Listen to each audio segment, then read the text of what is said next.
तो चलिए आज हम लोग एक सेकेंड इसको सही कर लेते हैं। चलिए आज हम लोग देखने जा रहे हैं 2025 का, ठीक है, क्लास कथी का, तो 10th का, क्लास 10th का हम लोग देखने जा रहे हैं। प्रथम पाली में पूछे गए ऑब्जेक्टिव्स। एग्ज़ाम का टाइम अभी आपके पास बचा हुआ समय क्या है, बचा समय अभी कम है, इसलिए कम समय में कम समय में आप लोगों को अधिक लाभ उठाने की आवश्यकता है, ठीक है। उसके लिए हम लोगों ने एक क्वेश्चन सीरीज शुरू किया है जो ऑब्जेक्टिव आप लोगों के लिए बहुत फ़ायदेमंद होगा। तो आइए देखते हैं हम लोग कौन सा क्वेश्चन पूछा गया है और उसका हम लोग डिटेल्स अध्ययन भी करेंगे। ये इंस्ट्रक्शंस है और ये इंस्ट्रक्शंस आपको एग्ज़ाम में देखने होते हैं, जिसमें आपको MR शीट पर भरने के लिए कुछ इंस्ट्रक्शंस आपको दे रखा होता है। चलिए आगे देखते हैं पहला क्वेश्चन क्या है, करते हैं पहला क्वेश्चन हम लोग। चलिए तो पहला क्वेश्चन कहता है ब्यूटेन के कितने समावयवी संभव हैं। तो ब्यूटेन के समावयवी कितने संभव है, तो 2 ब्यूटेन का समावयवी संभव होगा। कारण यह है कि ब्यूटेन के 2 समावयवी संभव इसलिए है। समावयवी पहले कहते किसको हैं, देखिए अणुसूत्र समान, अणुसूत्र क्या होंगे, समान होंगे, ठीक है। लेकिन संरचना सूत्र क्या होगा, संरचना सूत्र क्या होगा, अलग अलग होगा। क्या होगा, तो उसको हम लोग क्या कहते हैं, समावयवी कहते हैं। किसी भी, है ना, किसी भी शुद्ध पदार्थ का अगर अणुसूत्र क्या होगा, समान होगा, लेकिन उसका संरचना सूत्र क्या होगा, अलग अलग होगा, तो हम लोग उसको क्या कहेंगे, समावयवी कहेंगे। उसी प्रकार ब्यूटेन का समावयवी कितने होते हैं, तो 2 होते हैं, ठीक है। मीथेन के अणु का आकार होता है, तो मीथेन का अणु का आकार क्या होता है, समचतुष्फलकीय होता है, ठीक है, समचतुष्फलकीय होता है। इस प्रकार के आकार का यह बनेगा, ठीक है। तो इसको हम लोग कथी कहते हैं, समचतुष्फलकीय बोलते हैं, ठीक। चलिए अगला क्वेश्चन देख लेते हैं। कार्बनिक यौगिकों में कार्बन की संयोजकता कितनी होती है। तो कार्बनिक यौगिक जो भी होंगे उसमें कार्बन की संयोजकता कितनी होती है, 4 होती है, क्योंकि कार्बन के साथ अन्य 4, है ना, जो कोई भी तत्व हैं वह 4 तत्व क्या होंगे, इसके साथ क्या बनेगा, साझा बंधन का निर्माण करेगा। इसलिए कार्बन का संयोजक 1 2 3 4 4 होता है, ठीक। चलिए आगे देख लेते हैं हम लोग कौन सा क्वेश्चन पूछा गया है, आगे देख लेते हैं हम लोग, ठीक है। चलिए निम्न में से कौन संतृप्त हाइड्रोकार्बन है। संतृप्त हाइड्रोकार्बन का उदाहरण कौन है, अल्केन है। और असंतृप्त बोलता तो असंतृप्त का उदाहरण एल्कीन भी है और एल्काइन भी है, ठीक है। लेकिन यहाँ हमसे पूछा क्या जा रहा है, संतृप्त, तो हमारा आंसर क्या हो जाएगा, एल्केन, ठीक है। एल्केन का अगर सूत्र पूछे तो एल्केन का सूत्र क्या होता है, CnH2n+2 होता है, ठीक है, समझ में आ गया। अगर हम 2 कम कर दे तो एल्कीन का हो जाएगा, ठीक है, और 2 कम कर दे तो वह एल्काइन का हो जाएगा, ठीक। चलिए एथिलीन का IUPAC नाम क्या है। तो एथिलीन का IUPAC नाम क्या है, एथीन है, ठीक है। एथिलीन का IUPAC नाम क्या हो जाएगा, एथीन हो जाएगा। मेंडेलीव की आवर्त सारणी की एक कमी क्या है, तो ऑक्सीजन को सही स्थान नहीं देता है। उसके बाद कथी कहता है, क्लोरीन को उचित स्थान नहीं देता, उसको भी यह देता है ना। कमी यह है कि हाइड्रोजन को उचित स्थान नहीं देना, यानी हाइड्रोजन को मेंडेलीव के आवर्त सारणी में हाइड्रोजन को उचित स्थान नहीं दिया गया है, ठीक है, ये उसकी कमी है। अष्टक का नियम, अष्टक मतलब 8, ठीक है। अष्टक का नियम निम्नलिखित में से किसके द्वारा प्रतिपादित किया गया था, तो न्यूलैंड के द्वारा। आप लोग न्यूलैंड का अष्टक नियम पढ़े होंगे कि प्रत्येक तत्व क्या करता है, अपने अंतिम कक्षा में 8 इलेक्ट्रॉन को पुराना चाहता है, इसलिए कोई तत्व इलेक्ट्रॉन का लॉस करता है और कोई इलेक्ट्रॉन का कथी करता है, तो ग्रहण करता है। इस प्रकार से यह न्यूलैंड साहब ने दिया था, इसलिए हमारा आंसर हो जाएगा बी नंबर, ठीक। आगे हम लोग देख सकते हैं निम्नलिखित में से कौन यौगिक का सबसे अधिक क्षारकीय होगा, सबसे ज़्यादा क्षारक कौन होगा, तो यह सोडियम ऑक्साइड सबसे ज़्यादा क्या माना गया है, इस सभी में क्षारक सबसे ज़्यादा माना गया है, क्योंकि सोडियम सबसे अधिक इलेक्ट्रॉन का लॉस करता है। फटाक से यह कथी बनेगा, ओ को हटा देगा, इसलिए इस प्रकार से क्या हो जाएगा, यह अधिक क्षारकीय हो जाएगा। कल्पक्कम नाभिकीय विद्युत संयंत्र किस राज्य में है, तो कल्पक्कम हम लोग किस राज्य में बोलेंगे, तो यह तमिलनाडु राज्य में आता है, ठीक है। चलिए आगे देख लेते हैं हम लोग क्वेश्चन कौन सा है, ठीक है। तो चलिए घरेलू गैस LPG, घरेलू गैस LPG का प्रमुख अवयव कौन सा है, तो ब्यूटेन है, ठीक है। नॉर्मल ब्यूटेन इसका प्रमुख अवयव होता है, ठीक है। हालांकि इसमें प्रोपेन भी होता है और मीथेन भी होता है, लेकिन यहाँ पर क्या पूछ रहा है, प्रमुख अवयव, सबसे महत्वपूर्ण अवयव कौन है, तो यहाँ पर ब्यूटेन देखने को मिलता है। चलिए, ऊर्जा के दो अनवीकरणीय स्रोत कौन से हैं? अनवीकरणीय स्रोत ऊर्जा के कौन से हैं? ठीक है, तो कोयला और पेट्रोलियम जो है अनवीकरणीय स्रोत के रूप में माना जाता है। ठीक है, कोयला भी समाप्त होने वाला संसाधन है और पेट्रोलियम भी, तो इसलिए यह अनवीकरणीय में आता है। श्वसन किस प्रकार की अभिक्रिया है? तो श्वसन एक प्रकार की उपचयन अभिक्रिया, उपचयन को हम लोग इंग्लिश में कहते हैं ऑक्सीडेशन, ठीक है, या ऑक्सीकरण।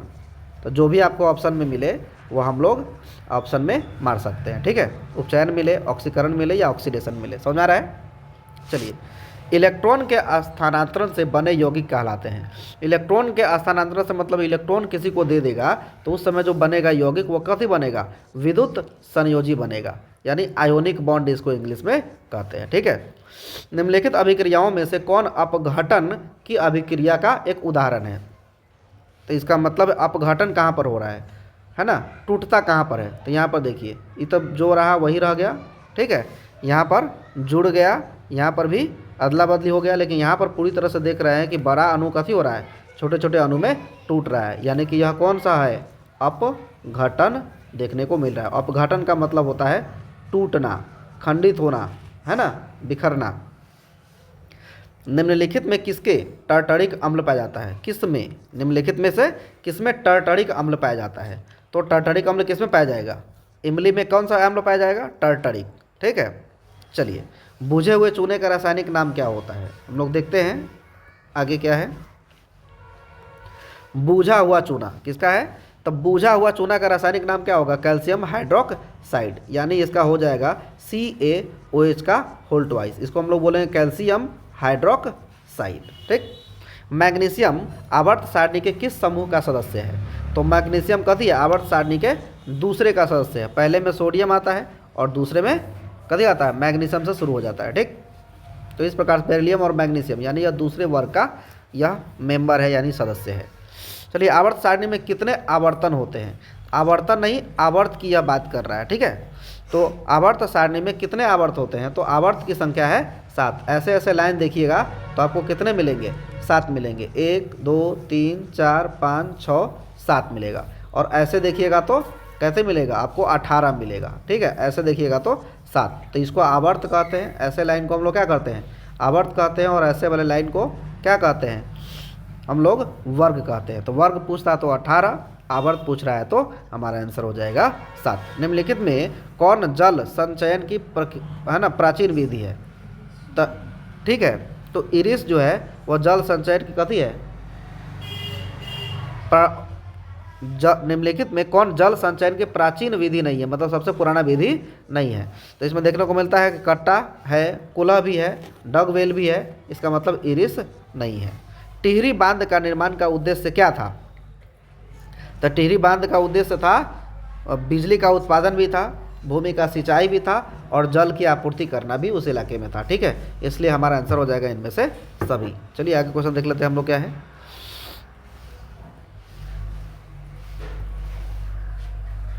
चलिए, अगला क्वेश्चन कहता है कि अपशिष्ट प्रबंधन की नई अवधारणा क्या है? तो अपशिष्ट प्रबंधन की नई अवधारणा क्या हो जाएगा? पुनः उपयोग करना भी आता है, पुनः चक्रण, बार बार उसको हम लोग उपयोग करके फिर से खराब होगा फिर से बनाइए, फिर जो कमी है उसको भी सुधार करना। यानी कि कहने का मतलब है कि इसमें से हमारा आंसर क्या हो जाएगा? सभी।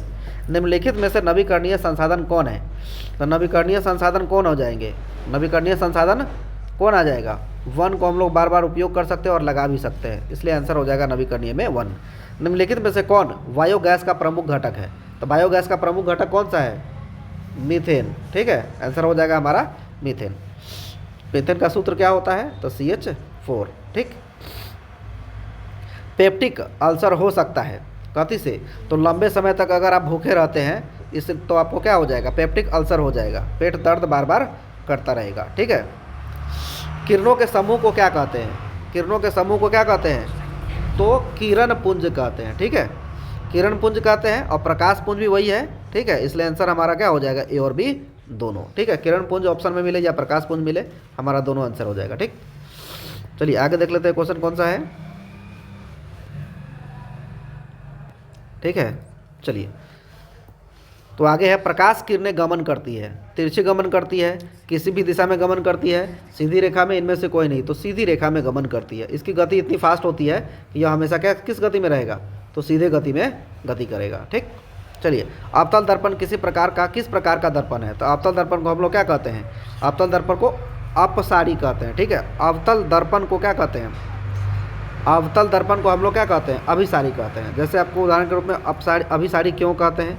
जैसे ये क्या हो गया, अवतल दर्पण, प्रकाश जो आएगा वह मुख्य अक्ष के समांतर आएगा और फोकस पर क्या होगा, अपसरित होगा। जैसे ही जितना भी समांतर आएगा सब कहाँ से होकर गुजरेगा, एक बिंदु पर आपतित हुई नज़र आती है, इसलिए इसको क्या कहते हैं?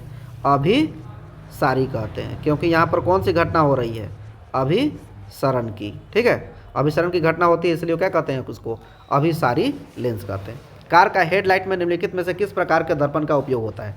तो कार का अगर हेडलाइट है तो हेडलाइट के रूप में अवतल दर्पण का उपयोग हम लोग करते हैं। लेकिन अगर कार के बैक लाइट के रूप में उपयोग करेंगे, है ना, साइड मिरर के रूप में, तो वहाँ कहाँ हो जाएगा आंसर हमारा?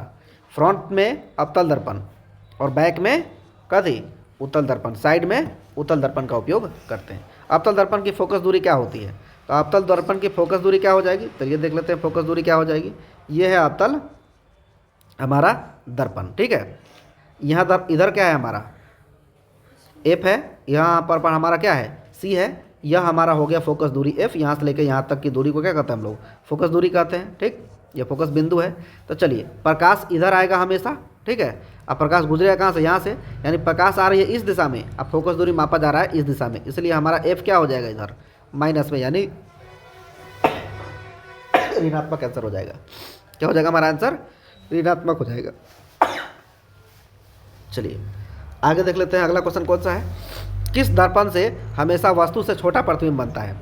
तो उत्तल दर्पण में हमेशा वस्तु से क्या मिलेगा आपको? छोटा प्रतिबिंब देखने को मिलेगा। ठीक, आगे देख लेते हैं, वायु में प्रकाश की चाल निर्वात की अपेक्षा होती है। तो वायु में प्रकाश की चाल निर्वात की अपेक्षा होती है कथी? सामान्यतः क्या होता है? थोड़ा सा कम होता है, लेकिन समान माना जाता है। लेकिन आंसर हमारा हो जाएगा, वायु में प्रकाश की चाल निर्वात से थोड़ा सा कम होता है। ठीक, चलिए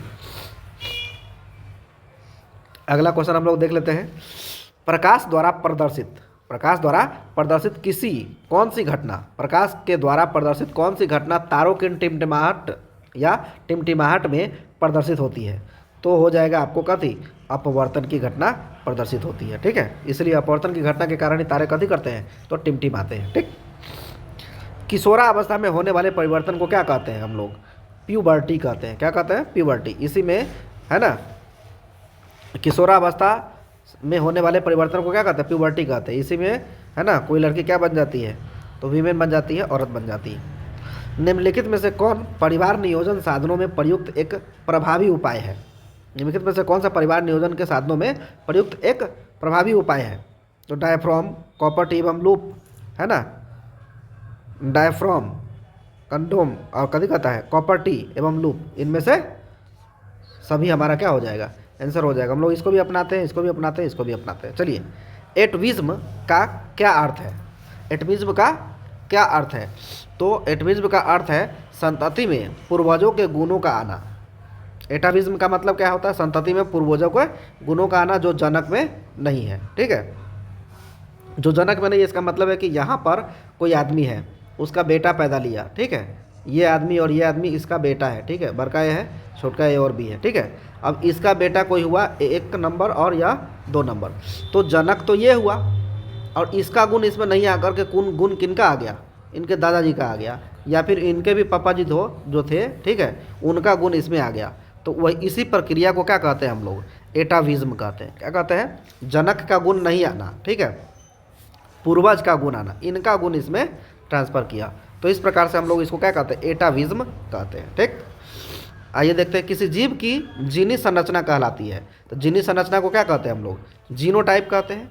जीन में बदलाव होगा ना किसी जीव में, जैसे कोई आदमी एक अपने जीव जैसे दूसरे जीव की उत्पत्ति किया और उसके जीन में बदलाव देखने को मिल रहा है, तो उसको हम लोग क्या कहते हैं? जीनोटाइप कहते हैं। ठीक है, और आकार आकृति में जो देखने को मिलता है उसको फिनोटाइप कहते हैं। ठीक है, अब कहता है कि प्राकृतिक चयन द्वारा जीवों का विकास कहलाता है डार्विनवाद। प्राकृतिक चयन के द्वारा, यानी कि जो जहाँ पे रह रहा है उसके अनुसार ही उसका विकास। ठंडा प्रदेश में रहने वाले को ठंड का बर्दाश्त करने का क्षमता आ जाता है, गर्मी प्रदेश में रहने वाले को गर्मी बर्दाश्त ज़्यादा हो जाता है।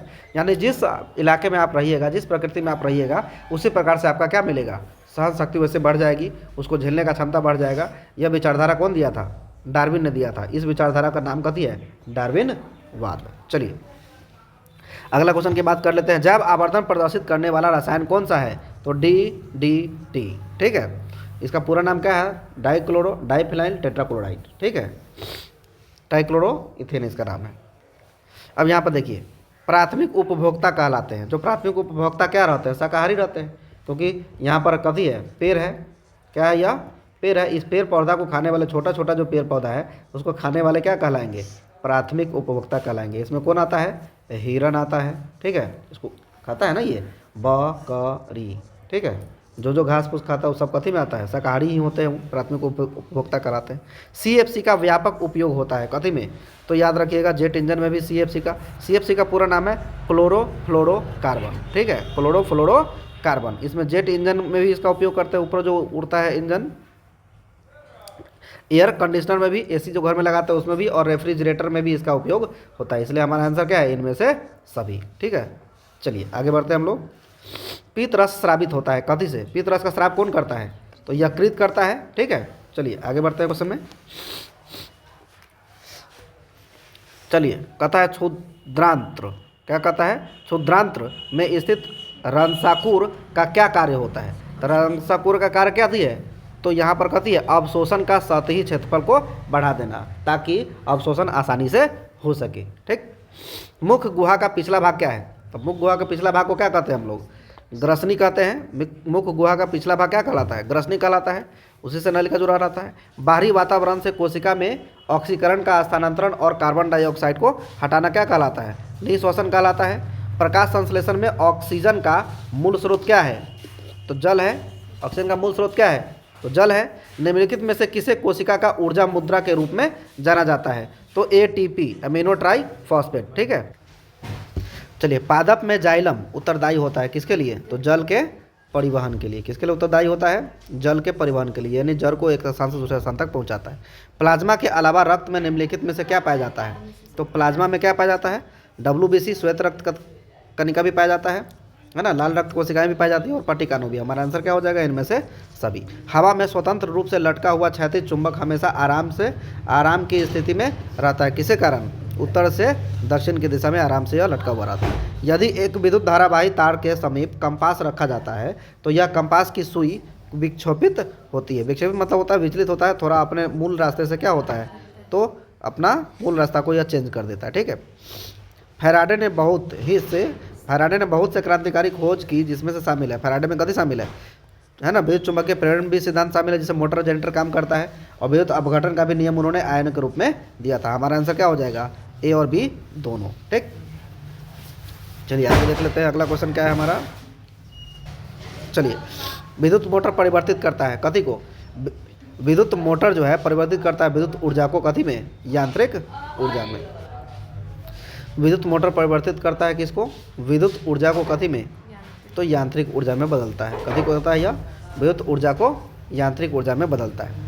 अच्छा, फ्लेमिंग के वाम हस्त नियम में बाएं हाथ की तर्जनी संकेत करता है किसको? चुंबकीय क्षेत्र की दिशा को बताता है। ठीक है, किसी चालक तार से विद्युत धारा प्रवाहित करने पर तार के ऊपर तथा नीचे किस प्रकार के चुंबकीय क्षेत्र पैदा होता है? तो समान प्रकार के चुंबकीय क्षेत्र उत्पन्न होता है। जल विद्युत ऊर्जा किस प्रकार का ऊर्जा है? तो नवीकरणीय ऊर्जा है, याद रखिएगा। ठीक है, आगे देख लेते हैं हम लोग। अगला क्वेश्चन कौन सा है कि कौन सी गैस वैश्विक ऊष्मन के लिए उत्तरदायी है? तो याद रखिए, कार्बन डाइऑक्साइड वैश्विक तापन यानी ऊष्मन के लिए उत्तरदायी होता है। दोहरा परिसंचरण नहीं पाया जाता है। कथी में दोहरा संचरण नहीं पाया जाता? तो मछली में दोहरा संचरण नहीं पाया जाता है, एक बार का शुद्धिकरण नहीं होता है इसमें। ठीक है, यूरिया रक्त में कहाँ पर प्रवेश करता है? तो यूरिया यकृत से प्रवेश करता है, यानी यकृत में यूरिया का निर्माण हो जाता है। ठीक है, ग्लूकोज का पुनर्अवशोषण कहाँ पर होता है? तो ग्लूकोज का पुनर्अवशोषण होता है PCT में। ठीक, विभिन्न क्रियाओं के फलस्वरूप बने हानिकारक पदार्थों को शरीर से बाहर निकालने के लिए तंत्र को क्या कहते हैं हम लोग? उत्सर्जन तंत्र कहते हैं। शरीर से बाहर निकलने वाले अपशिष्ट पदार्थों को बाहर निकालने वाले अंगों के समूह को उत्सर्जन तंत्र कहते हैं। मेरुरज्जु के आघात से क्या होता है? तो मेरुरज्जु के आघात से क्या होता है? तो लकवा मर जाता है। ठीक है, क्या मर जाता है? लकवा एक प्रकार की बीमारी है जिसमें पैरालाइज होता है आदमी, आपका अंग सही से काम नहीं करेगा, पैर हाथ सब स्थिर पड़ जाएगा। मनुष्य के शरीर की सबसे बड़ी ग्रंथि कौन सी है? तो लीवर है। तो कथी है? लीवर। लीवर मतलब यकृत। लीवर मतलब यकृत। ठीक है, चलिए आगे देख लेते हैं अगला क्वेश्चन कौन सा है। ठीक है, अगला क्वेश्चन देखने को मिल रहा है हम लोगों को क्या है, तो पादप हार्मोन कहलाते हैं। पादप हार्मोन क्या कहलाते हैं, फाइटो हार्मोन्स कहलाते हैं। यानी कि पादप में जो हार्मोन्स पाए जाएंगे पेड़ पौधे में उसको क्या कहेंगे हम लोग, फाइटो हार्मोन्स कहेंगे। ठीक, पत्तियों द्वारा कायिक प्रवर्धन का उदाहरण है किसको, ब्रायोफाइलम या ब्रायोफाइटा का उदाहरण है। ठीक है, अम्ल का जलीय विलयन विद्युत संचलन करता है क्योंकि अम्ल जल में कथी होता है, तो आयनीकृत होता है, आयन में बढ़ जाता है। ठीक है, चलिए अगला क्वेश्चन हम लोग देख लेते हैं। चलिए अगला क्वेश्चन हम लोग देख लेते हैं क्या है कि निम्नलिखित में से कौन गंधीय सूचक नहीं है। ठीक है, तो शकरकंद में गंध नहीं आता है। ठीक है, चलिए आगे देख लेते हैं अगला क्वेश्चन कौन सा है, शकरकंद। ठीक है, चलिए इसमें हम लोग देख लेते हैं चींटी के डंक में कौन सा अम्ल पाया जाता है। तो चींटी के डंक में कौन पाया जाएगा, मिथेनोइक अम्ल पाया जाएगा। ठीक है, कौन सा अम्ल पाया जाएगा, मिथेनोइक अम्ल, या इसको हम लोग ऑक्जेलिक अम्ल भी कहते हैं। कथी कहते हैं, ऑक्जेलिक अम्ल। ठीक है, इसको मिथेनोइक अम्ल भी कहते हैं। चलिए निम्नलिखित में से किसको जल में डुबोकर रखते हैं, तो हम लोग श्वेत फास्फोरस को जल में डुबोकर रखते हैं क्योंकि ऑक्सीजन के संपर्क में जैसे ही आएगा वो कथी करने लगेगा, तो जलने लगेगा, इसीलिए इसको कथी में रखते हैं हम लोग, तो जल में डुबोकर रखते हैं। ठीक है, चलिए अयस्क में शुद्धिकरण के रूप में उपस्थित पदार्थ कहलाता है। अयस्क में है ना, अयस्क में अशुद्धि के रूप में जो उपस्थित रहता है उसको क्या कहते हैं, आघात्री या गैंग कहते हैं। ठीक है, निम्नलिखित में से किस धातु को चाकू से आसानी से काटा जा सकता है, सोडियम से। याद रखिए ऑप्शन में कभी कभी सोडियम नहीं देकर पोटेशियम देगा, तो हमारा पोटेशियम भी ऑप्शन में मिलेगा तो पोटेशियम भी हो जाएगा। ठीक है, यहाँ ऑप्शन में सोडियम है इसलिए सोडियम आंसर हो जाएगा। ठीक, चलिए सोने में कौन सी धातु मिला करके मिश्र धातु तैयार किया जाता है, तो एजी। एजी का मतलब क्या होता है, चांदी। इंग्लिश में क्या कहते हैं इसको, सिल्वर कहते हैं। ठीक है, सिल्वर को अगर मिलाएंगे तो उससे हम लोग क्या बना सकते हैं, मिश्र धातु बना सकते हैं। सिलिकॉन है, सिलिकॉन क्या है, सिलिकॉन, सिलिकॉन क्या है, सिलिकॉन एक उपधातु है। सिलिकॉन क्या है, एक उपधातु है। ठीक है, सिलिकॉन भी उपधातु है, फास्फोरस भी उपधातु है। ठीक है, तो सिलिकॉन और फास्फोरस किस में आता है, उपधातु में आता है। ठीक है, चलिए आगे देख लेते हैं हम लोग कौन सा है, देख लेते हैं 73 नंबर का क्वेश्चन क्या कहता है कि लेंस की फोकस दूरी f एवं क्षमता p हो तो दोनों के बीच संबंध क्या होता है। लेंस की फोकस दूरी क्या है, f है, और उसकी क्षमता क्या है, p है। दोनों का गुणनफल क्या होता है, 1 हो जाता है, क्योंकि हम लोग p बराबर पढ़े हुए हैं 1/f पढ़े हुए हैं। तो देखिए आंसर कैसे आ जाता है, f इधर आएगा तो कथी के रूप में आएगा, f गुने p हो जाएगा बराबर f, 1 मिल गया, यानी यही हमारा आंसर हो जाएगा। कैमरे का कौन सा भाग आंखों के रेटिना की सतह को कार्य करता है। कैमरे का कौन सा भाग, जो फिल्म वाला भाग है, आंख के रेटिना की तरह काम करता है। जैसे रेटिना पर जिस प्रकार से प्रतिबिंब बनता है वैसे ही फिल्म पर क्या बनता है, प्रतिबिंब बनता है। ठीक, एक स्वस्थ मानव नेत्र के लिए निकट बिंदु तथा दूर बिंदु क्रमशः कितना होता है, तो निकट बिंदु 25 सेंटीमीटर और दूर बिंदु क्या होता है, तो अनंत होता है। ठीक है, 25 सेंटीमीटर से कम की दूरी पर रखी हुई वस्तु का स्पष्ट प्रतिबिंब हम लोग नहीं दे सकते हैं, और अनंत तक का 25 सेंटीमीटर के बाद से लेकर के अनंत तक का वस्तु का प्रतिबिंब आसानी से हम लोग देख सकते हैं। चंद्रमा पर खड़े अंतरिक्ष यात्री को आकाश कैसा प्रतीत होता है, तो काला प्रतीत होता है। ठीक है, सब हम लोग पढ़ चुके हैं। नेत्र की समंजन क्षमता को कम हो जाने से उत्पन्न होता है। नेत्र की समंजन क्षमता कम हो जाएगा तो कौन सा दोष उत्पन्न होगा, तो याद रखिएगा जरा और दृष्टि दोष उत्पन्न होता है। इसमें क्या होता है, तो निकट की वस्तु भी हम लोग सही से नहीं देख पाते हैं और दूर की वस्तु भी सही से नहीं देख पाते हैं। ठीक है, अब उसके बाद चर्चा करें आगे का, कभी का चर्चा करें तो आगे का। ठीक है, तो इसमें क्या हो जाएगा, देखिए किसी चालक की प्रतिरोधकता का मात्रक है। प्रतिरोधकता का मात्रक क्या हो जाएगा, ओम, ओम मीटर हो जाएगा हमारा। ठीक है, प्रतिरोधकता का मात्रक क्या हो जाएगा, ओम मीटर। 1 जूल में कितनी कैलोरी होती है, तो 1 जूल में कितना कैलोरी होता है, 0 पॉइंट, हालांकि यहाँ पर क्या हो जाएगा, आंसर हो जाएगा इक्विवेलेंट होता है, ये सही है, लेकिन आंसर हमारा हो जाएगा 1 जूल में कितने कैलोरी होता है, 0.42 कैलोरी हो जाएगा। ठीक है, यहाँ पर ऑप्शन हमारा गलत दिया हुआ है। ठीक है, आंसर ये हो जाएगा 0.42 कैलोरी हो जाएगा। ठीक है, चलिए आगे देख लेते हैं हम लोग अगला क्वेश्चन में क्या है। ठीक है, अगला लास्ट क्वेश्चन है इस प्रथम पाली का जो हम लोग करेंगे। ठीक है, दिया हुआ है विद्युत बल्ब में फिलामेंट, विद्युत बल्ब में फिलामेंट निम्नलिखित में से किस धातु का बना होता है, तो याद रखिएगा वह टंगस्टन धातु का बना होता है। ठीक है, इसका प्रतिरोध बहुत कम होता है। ठीक है, और गलनांक भी बहुत उच्च होता है। प्रतिरोध कम और गलनांक बहुत उच्च होता है। ठीक है, हम लोग जा रहे हैं अगले इसके द्वितीय पाली का क्वेश्चन आंसर हम लोग करेंगे। द्वितीय पाली में कौन सा दिया हुआ है वो हम लोग देख लेते हैं, ठीक है।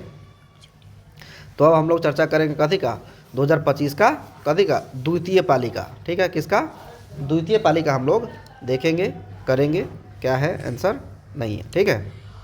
देखिए द्वितीय पाली का क्वेश्चन हम लोग करने जा रहे हैं 2025 का, ठीक है। ये 2025 का द्वितीय पाली का हम लोग करने जा रहे हैं, ठीक है, क्वेश्चन आंसर। चलिए ऑब्जेक्टिव सारा हम लोग क्लियर करेंगे इसमें। वर्ग 13 से लेकर के 18 तक वाले तत्व को क्या कहते हैं, ठीक है। तो वर्ग 13 से लेकर 18 वाले तत्व को क्या कहते हैं हम लोग, पी ब्लॉक एलिमेंट के रूप में जानते हैं, यानी पी ब्लॉक तत्व के रूप में जानते हैं, ठीक। आगे देख लेते हैं हम लोग कौन सा क्वेश्चन है।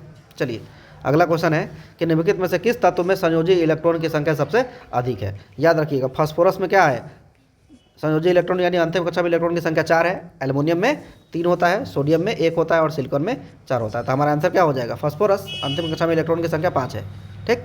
निम्नलिखित में से कौन सा ऊर्जा का प्रदूषण मुक्त होता है, निम्नलिखित में से कौन सा ऊर्जा का प्रदूषण मुक्त स्रोत है, ऊर्जा, निम्न में से कौन सा ऊर्जा का प्रदूषण का मुक्त स्रोत है, ठीक है।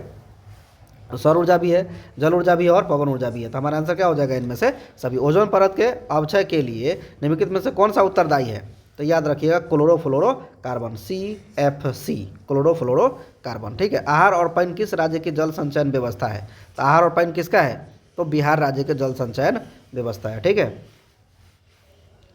चलिए आगे बात कर लेते हैं हम लोग। निम्नलिखित में से कौन प्राकृतिक संसाधन है, तो प्राकृतिक संसाधन मृदा भी है, जल भी है और वायु भी है। हमारा आंसर क्या हो जाएगा इनमें से सभी। निम्नलिखित में से वनों का आधारित उद्योग कौन है, तो वन से आधारित उद्योग कौन हो जाएंगे आपको, है ना, लाख उद्योग भी है, कागज उद्योग भी है और लकड़ी उद्योग भी है। हमारा आंसर क्या हो जाएगा इनमें से सभी। हमें किससे उचित मात्रा में आयोडीन प्राप्त होता है, तो नमक से हमको क्या मिलता है, उचित मात्रा में आयोडीन की प्राप्ति होती है। तेल लगा कागज होता है कथी, पारभासी होता है, क्या होता है, पारभासी होता है।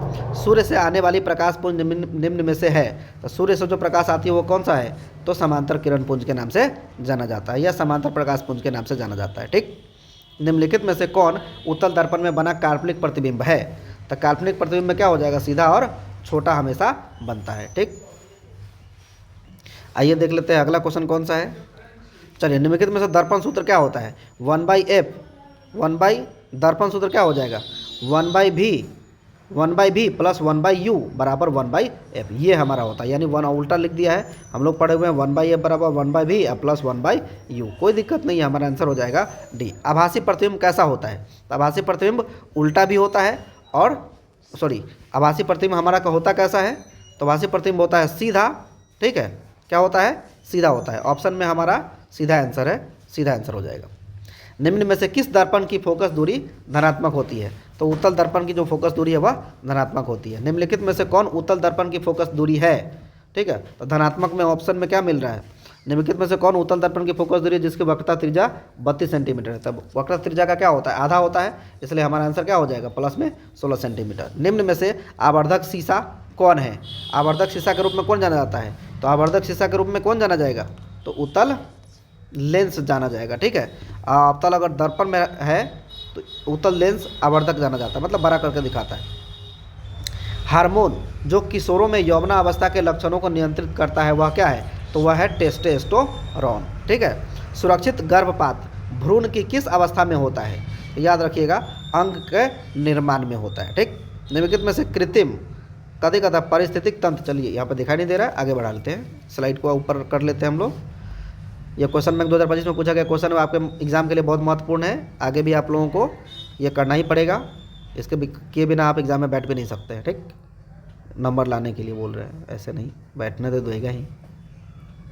चलिए निम्न में कृत्रिम पारिस्थितिकी तंत्र कौन है, तो कृत्रिम पारिस्थितिकी तंत्र कौन है, तो पार्क भी है, जल जीवशाला भी है और फुलवारी हम लोग ही लगाते हैं, इसलिए यह कृत्रिम रूप से यानी हमारे द्वारा बनाया जाता है। कौन से पदार्थ का अपघटन पर्यावरण में नहीं हो सकता है, तो याद रखिएगा प्लास्टिक का अभी तक है ना अपघटन नहीं होता है, जल्दी यह टूटता नहीं है, अपघटित नहीं होता है। सही आहार श्रृंखला कौन सा है, तो घास कौन खाता है, घास को खाता है हिरन, हिरन को खाता है शेर, ठीक। जो पदार्थ जैविक प्रक्रम द्वारा अपघटित हो जाते हैं वह क्या कहलाते हैं, तो जैव निम्नीकरण योग्य कहलाते हैं। कचरे का प्रबंधन निम्नलिखित में से किसके द्वारा होता है, तो कचरे का प्रबंधन किसके द्वारा होता है, शहर में बाहर है ना, शहर से बाहर जला देना, गड्ढों में भरने योग्य है ना, उपयोग करना, और कुछ कचरे को पुनः चक्रण करना। इनमें से ऑप्शन हमारा क्या हो जाएगा, तो सभी ऑप्शन हो जाएगा। चलिए आगे देख लेते हैं, आगे क्वेश्चन कौन सा है। सूर्य की पराबैंगनी किरणों से मनुष्य की कौन सी बीमारी होती है, तो त्वचा का कैंसर होने का खतरा ज़्यादा रहता है। कौन सी लेंस में वास्तविक और आभासी दोनों प्रकार के प्रतिबिंब बनते हैं, वास्तविक भी बनता है और आभासी भी बनता है, तो याद रखिएगा उत्तल लेंस में बनता है। ठीक है, तो ऑप्शन हो जाएगा हमारा उत्तल लेंस। श्वेत प्रकाश में कितने रंग होते हैं, तो याद रखिएगा 7 रंग होता है। कौन कौन सा रंग होता है, तो बै, जा, नी, पी, ना, ला।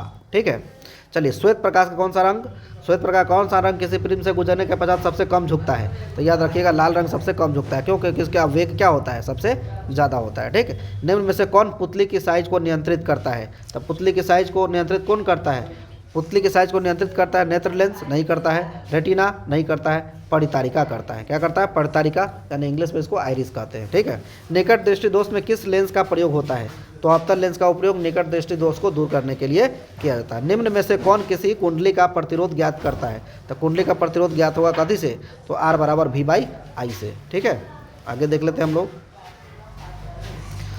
आगे देख लेते हैं कौन सा क्वेश्चन है। कहता है कि निम्न में से कौन विद्युत ऊर्जा का व्यापारिक मात्रा, सॉरी इस एक क्वेश्चन इधर छूट रहा है।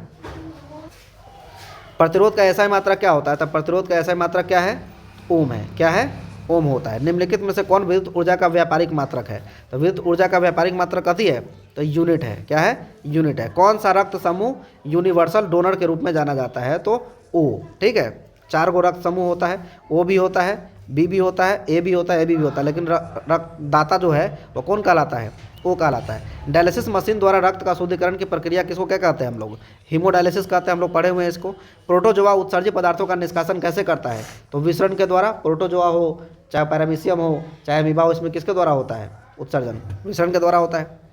बबूल के पौधे में मुख्यतः कौन सा उत्सर्जी होता है, तो गोंद क्या होता है, उत्सर्जी पदार्थ होता है। मस्तिष्क का सबसे बड़ा भाग कौन सा है, तो सेरिब्रम हो जाएगा हमारा मस्तिष्क का सबसे बड़ा भाग। टेस्टोस्टेरोन स्रावित होता है कहाँ पर, तो विसरण में, है ना, वृषण में होता है। ठीक है, चलिए आगे देख लेते हैं अगला क्वेश्चन कौन सा है। चलिए अगला क्वेश्चन कौन सा है, वह हार्मोन जो पौधों को कोशिका विभाजन को रोकता है क्या कहलाता है, तो कोशिका विभाजन को रोकने का काम कौन करता है, एब्सिसिक एसिड। ठीक है, पुष्प का नर जनन अंग क्या कहलाता है, तो पुंकेसर कहलाता है। विरंजक चूर्ण का रासायनिक सूत्र क्या होता है, CaOCl2 होगा। कहाँ देख लीजिए, कहाँ पर है CaOCl2, यहाँ पर दिखाई दे रहा है, हमारा आंसर हो जाएगा। अम्लराज में HCl और HNO3 का अनुपात कितना होता है, तो 1 अनुपात, HCl और HNO3 का अनुपात क्या होता है, 3:1 देखने को मिलता है। ठीक है, यानी जहाँ पर 3 किलो ये होगा 1 किलो ये ले लीजिए। PbOH किस प्रकार का लवण है, तो यह क्षारीय लवण है, क्योंकि इसमें OH पाया जा रहा है, तो यह किस प्रकार का लवण होगा, क्षारीय लवण होगा। अमोनिया के एक अणु में नाइट्रोजन एवं हाइड्रोजन के परमाणु का अनुपात कितना होता है, 1:3 होता है। ठीक है, निम्नलिखित में से कौन सबसे अधिक अम्लीय ऑक्साइड है, तो SO2 है। ठीक है, थोड़ा अगला क्वेश्चन हमारा कौन सा है, तो अगला क्वेश्चन है हमारा, अगला क्वेश्चन कौन सा है, निम्नलिखित संकेतों द्वारा व्यक्त, है ना, तत्वों में से कौन धातु है, तो धातु कौन सा है हमारा, तो धातु हो जाएगा, जैसे 8 है, 8 दूना 16, यह धातु 8 में ऑक्सीजन होता है, 9 में फ्लोरीन होता है, 12 में मैग्नीशियम होता है, इसलिए हमारा आंसर क्या हो जाएगा, यह कौन है, तो मैग्नीशियम है। ठीक है, परमाणु संख्या इसका 12 होता है और द्रव्यमान संख्या इसका 24 होता है, इसलिए हमारा आंसर क्या हो जाएगा, C नंबर।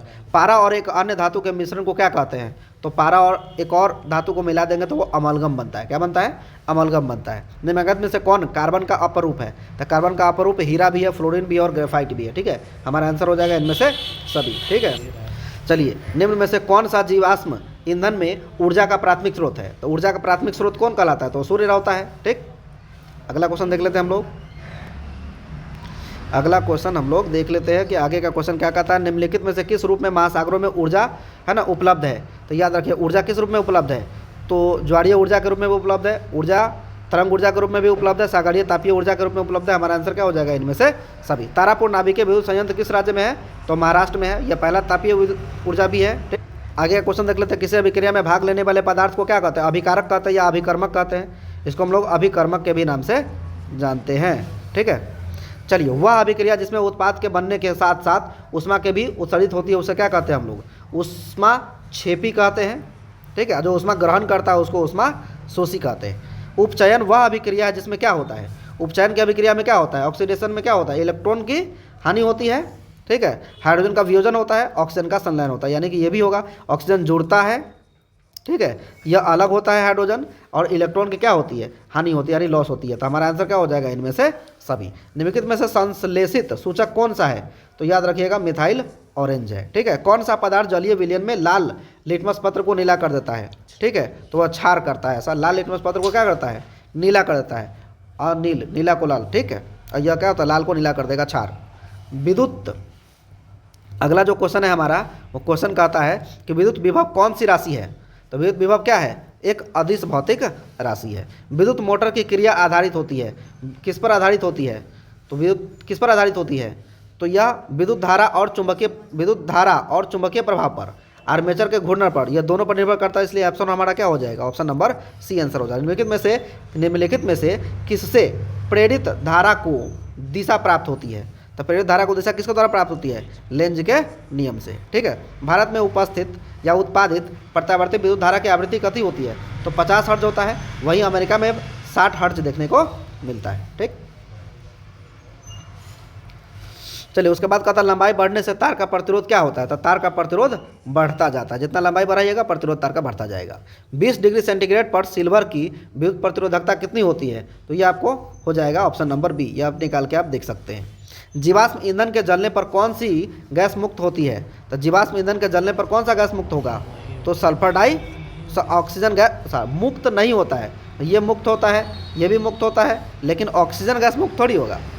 निम्न में से कौन बायोगैस का मुख्य निम्न में से कौन बायोगैस का मुख्य अवयव है, तो बायोगैस का मुख्य अवयव कौन है, CH4, इसको हम लोग क्या कहते हैं, तो इसको हम लोग कहते हैं मीथेन, ठीक है। टिंचर आयोडीन विलयन बना होता है, तो टिंचर आयोडीन कथी से बना होता है, एथिल एल्कोहल से बना होता है, ठीक है। चलिए आगे देख लेते हैं, अगला क्वेश्चन कौन सा है।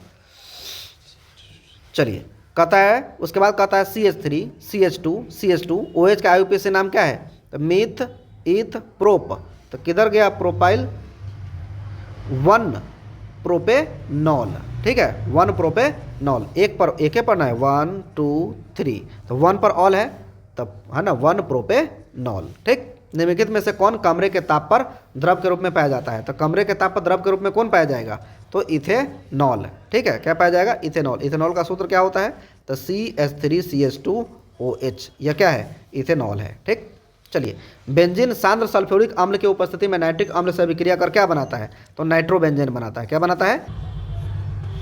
चलिए, इस प्रकार से हम लोग देखते हैं कि अगला क्वेश्चन कौन सा है, निम्न में से कौन यौगिक ईंधन के रूप में इस्तेमाल किया जाता है, तो याद रखिए ईंधन के रूप में एथेनॉल का भी इस्तेमाल होता है, गाड़ी में इस्तेमाल होता है, और प्रोपेनॉल का भी इस्तेमाल होता है, किसमें, CNG में भी, या LPG में यह पाया जाता है, यानी कि हमारा ऑप्शन नंबर यहाँ जो दिया हुआ था C, वह गलत है, तो ऑप्शन नंबर A और B दोनों यहाँ पर होना चाहिए, ठीक है, तो ये हमारा आंसर हो जाएगा, ठीक है।